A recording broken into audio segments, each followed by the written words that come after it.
आपन कमाई तू तो घर भर में बाटेला।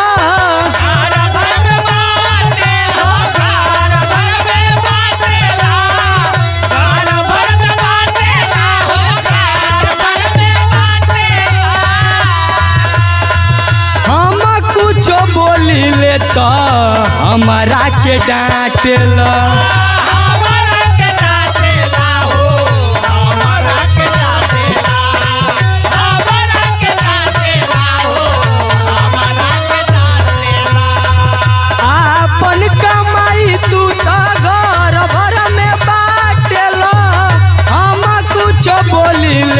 हमारा के डांटेला जवन किन के गईला बड़ा सेतिया एतिया का भइल बुरा हाल बाटे भइल बुरा हाल।